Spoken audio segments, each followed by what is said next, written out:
What you're looking at is a lasagna garden. And today we're going to talk a bit about, if I can talk today, we're going to talk about a lasagna garden and how to do it, how to get it started. You can see the cardboard that's been put down.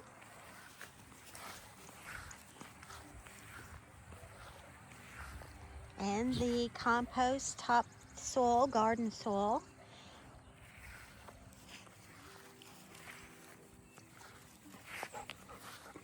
Go over here and take a look at the dirt. This is topsoil, compost, and it has some chicken manure in it and some mulch. And this has all been put through the mulcher. It's got a lot of nitrates in it. Look at that. Hope you can see it. Okay, there we go. It had a lot of heat to it, but it's cooled off. I would not recommend putting chicken manure on your garden right away. You need to let it, break down. And usually it's put on at the end of the garden season and worked into the soil. That way it prepares the soil for next year. But this gardening soil that I've got has got that in it, so that the chicken manure acts as a natural fertilizer. Puts nitrogen in the ground and everything. And so this is part of the lasagna garden that got started, and it's going to continue on over to a little bit further over. And after this soil, gardening soil, with the chicken manure in it and all the other things, we're going to put worm castings in it also. Or you can even go out and get you some worms, because that's going to help break down this cardboard. And the cardboard, the worms help break it down a whole lot faster. You can plant in this and have some success the first year. This is sort of like the Back to Eden garden, where you just put down mulch or wood chips. You don't have as much of growth the beginning of the year, your first year with that, but as time goes on, it'll produce more. So the reason why I'm trying this year is because, I can't get out and pull weeds and everything. I just can't do it. I've got a bad neck injury, and it prevents me from doing a whole lot of physical activity. So this is going to get finished up. It's real easy to do. And so today we're going to dig in on what a lasagna garden is.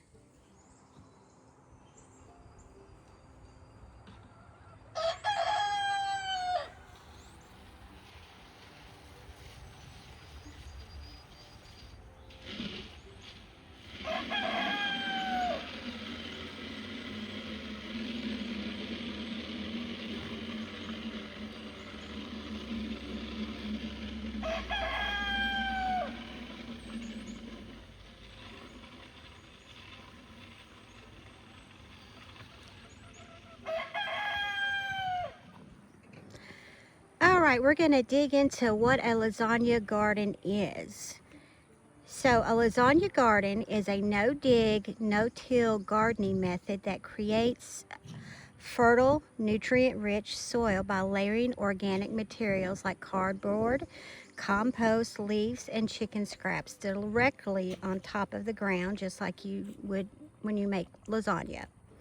And this sheet mulching technique smothers weeds out, and it requires no tilling, and it breaks down over several months, and it creates a perfect planting soil. So how do you make a lasagna garden? So you want to choose and prep your site. Choose a spot with sun or shade depending on what you want to plant. And there's no need to dig or remove grass, just mow the existing grass or weeds as low as possible. Then you want to lay the foundation. This is the weed barrier. That's the cardboard. So you want to cover the entire area with a thick layer of cardboard or 6 to 8 layers of newspaper to smother out the weeds and the grass. So you want to make sure you overlap the edges by at least 6 inches to prevent weeds from sneaking through. Okay, and then you want to soak this layer thoroughly with water to start the decomposition. So they're going to start decomposing and the process, and it'll keep it also in place. Especially if it's a windy day, watering it down, it'll just hold it in place. The cardboard's not going to fly around all over the place on you. So this is how you would layer it. Layer browns and greens. So alternate layers of carbon-rich brown and nitrogen-rich, which is green material, and then creating a 18 to 24 inch high bed that will shrink down, okay? And so the brown layer could be 2 to 4 inches of cardboard, dried leaves, straw, shredded cardboard, sawdust, or shredding newspaper. The green layer is going to be 1 to 2 inches of kitchen scraps, grass clippings, manure.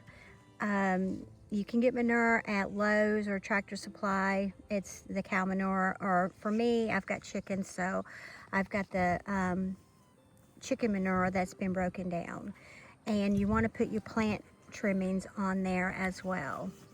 So a tip that's useful is water each layer slightly as you build, aiming for the dampness of a wrung out sponge. And then lastly, you want to cap it off. So in with a layer of compost, straw or mulch to make the bed look tidy and hold everything down. And then you want to let it cook. While you can, plant immediately by digging through the layers. It is best to let the bed sit for a few months or over the winter to allow it to decompose into dark, rich soil. You can start planting immediately. Like I said, it does take time for that cardboard to break down, but you can still plant.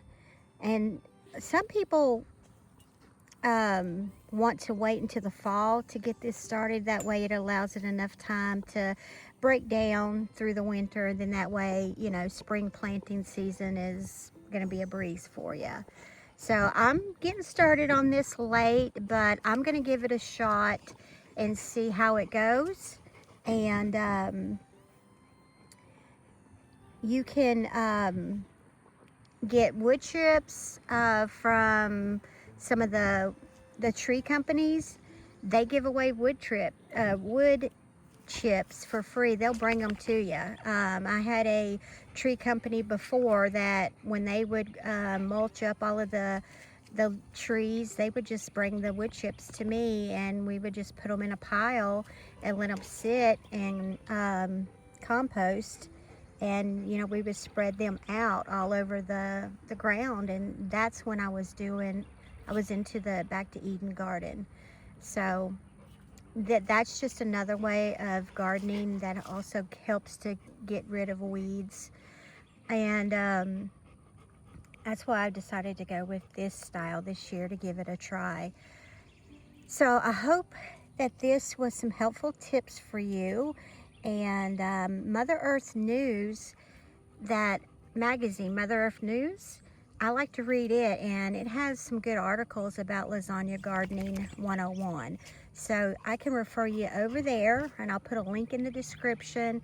This is where I got the idea from. And you know, with having the neck injury and everything and not being able to do a whole lot of things without it causing pain, I thought this would be the perfect style garden. That way I'm not having to bend over and de-weed everything. And I'm also gonna be planting some stuff in the boxes in the greenhouse, and that'll be here in the next couple of weeks. I've got to get the shade cloth over it. And another thing I'm gonna talk about in my next video, and stay tuned for that, is talking about planting some heat resistant, drought resistant seeds this year, because it's supposed to be a really hot summer. So look at Hannah, silly girl. I'm gonna be planting some of those and see how everything goes with that. So stay tuned, and thank you for tuning in. Make sure to subscribe, like, and share, and stay tuned for our next episode on different kinds of heat or drought resistant seeds that we can plant. This is for the southeast gardening area where it's very hot and humid. So we're going to talk about the types of plants we can plant in that gardening area. I believe that is zone 7 through 9, if I'm not mistaken, but we will talk more on that. And we finally have had our last frost about a week ago. We had a cold spell, and so here on out we're going to have nice warm, not too warm nights where it's going to be in the 60 degrees, so perfect for getting your garden started. And that way we don't have to worry about any of the frost or cold temperatures getting to our plants. So if you haven't started your seeds yet, go ahead and start them. And it's still early enough in the garden season to start planting and, you know, sowing some seeds. So thank you, and we will see you again here in the countryside. Thanks for being here and visiting with me for a spell. Thank you. See you next time. Bye-bye.